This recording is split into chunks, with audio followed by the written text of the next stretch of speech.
चांद के दक्षिणी ध्रुव पर सफल लैंडिंग के बाद अब भारत सूरज पर जाने की तैयारी कर रहा है। इसरो का अगला मिशन सूर्ययान है, जिसे 2 सितंबर को श्रीहरिकोटा स्पेस सेंटर से लॉन्च किया जाएगा। इसरो के space application director M Desai ने इस बात की जानकारी दी है। भारत का ये पहला सूर्य मिशन है, जिसका नाम आदित्य L1 रखा गया है। इसरो अपने इस मिशन में सूर्य से निकलने वाली किरणों का अध्ययन करेगा। तो चलिए इस वीडियो में सूर्य मिशन के बारे में डिटेल में जानते हैं। सबसे पहले सूर्य मिशन क्या है, सूर्य का शोध क्यों, इस मिशन का लक्ष्य क्या है, ये मिशन कितने समय तक काम करेगा, साथ ही इस मिशन का नाम आदित्य L1 क्यों रखा गया। नमस्ते, मैं हूं अदिति शाह और आप देख रहे हैं न्यूज़ नेशन का डिजिटल प्लेटफॉर्म। हमारा ब्रह्मांड असंख्य तारों से बना है। वैज्ञानिक ब्रह्मांड का भविष्य जानने में जुटे हैं। इसी क्रम में जिस सौर मंडल में हम रहते हैं, उसे समझने के लिए सूर्य को जानना बेहद ज़रूरी है। सूर्य से जितनी मात्रा में ऊर्जा यानी कि एनर्जी और तापमान निकलता है, उसका अध्ययन धरती पर नहीं किया जा सकता। लिहाजा दुनिया भर की अंतरिक्ष एजेंसियां जितना संभव है उतना सूरज के पास जाकर अध्ययन करना चाहती है। नासा और यूरोपीय अंतरिक्ष एजेंसी ने सूरज का अध्ययन करने के लिए कई शोध किए हैं। इसरो भी आदित्य L1 के जरिए सूर्य की डिटेल स्टडी करना चाहता है। आदित्य L1 को पृथ्वी से सूर्य की ओर करीब 15 लाख किलोमीटर पर स्थित लैग्रेंज 1 पॉइंट पर पहुंचना है। ये वहां कक्षा में स्थापित हो जाएगा और वहीं से सूर्य पर नजर बनाते हुए उसका चक्कर लगाएगा। अब लैग्रेंज पॉइंट क्या है वो भी समझ लीजिए।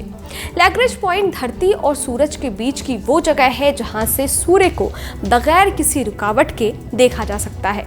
धरती और सूरज के बीच कुल 5 लैग्रेंज पॉइंट्स हैं और इन एक लैग्रेंज पॉइंट की दूरी करीब 15 लाख किलोमीटर है। यहाँ पर ग्रेविटेशनल फोर्स सेंट्रीपिटल फोर्स के बराबर हो जाता है, इसलिए कोई भी अंतरिक्ष यान इस पॉइंट पर कम ईंधन के साथ रुककर स्टडी कर सकता है। और भारत के सूर्य मिशन आदित्य L1 मिशन को सभी 5 लैग्रेंज पॉइंट को ध्यान में रखते हुए तैयार किया गया है। सूरज तक जाने में कितना दिन लगेगा?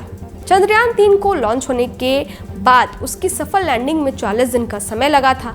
आदित्य L1 को 2 सितंबर को लॉन्च किया जाएगा। इसरो के मुताबिक इसे सूरज की कक्षा में L1 पॉइंट तक पहुंचने में 110 दिन का समय लगेगा।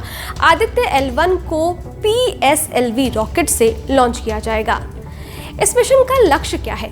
आदित्य L1 सूर्य के फोटोस्फेयर यानी कि सूरज का वो हिस्सा जो हमें दिखता है, बाहरी वायुमंडल यानी कि क्रोमोस्फेयर, सूर्य की दिखाई देने वाली सतह, फोटोस्फेयर के ठीक ऊपर, और कोरोना, सूर्य के कुछ हजार किलोमीटर ऊपर की बाहरी परत, इसके चुंबकीय क्षेत्र यानी कि मैग्नेटिक फील्ड, टोपोलॉजी और सौर वायु का अध्ययन करेगा। इसरो के मुताबिक इस मिशन का लक्ष्य क्रोमोस्फेयर और कोरोना की गतिशीलता, सूर्य के तापमान, कोरोना के तापमान, कोरोनल मास इजेक्शन, सूरज से निकलने वाली आग या गर्मी के निकलने के पहले और बाद की गतिविधियों, अंतरिक्ष, मौसम समेत कई अन्य वैज्ञानिक पहलुओं का अध्ययन करेगा। मिशन कितने समय तक काम करेगा? इसरो के मुताबिक आदित्य L1 मिशन करीब 5 साल तक सूरज से निकलने वाली किरणों का अध्ययन करेगा। आदित्य L1 में 7 पेलोड्स लगे हुए हैं जो सूरज से निकलने वाली किरणों का गहन अध्ययन करेंगे।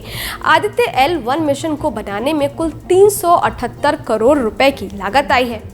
अब बात कर लेते हैं इस मिशन में क्या क्या कौन कौन सी चुनौतियां हैं। इसरो के सामने सबसे बड़ी चुनौती आदित्य L1 को लैग्रेंज 1 पॉइंट तक भेजने की है, जिसकी दूरी 15 लाख किलोमीटर बताई जाती है।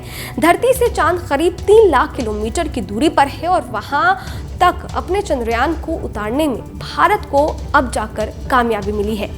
भारत ने जब 2019 में चंद्रयान 2 को चांद पर उतारने की कोशिश की थी, तब लैंडर से उसका संपर्क टूट गया था।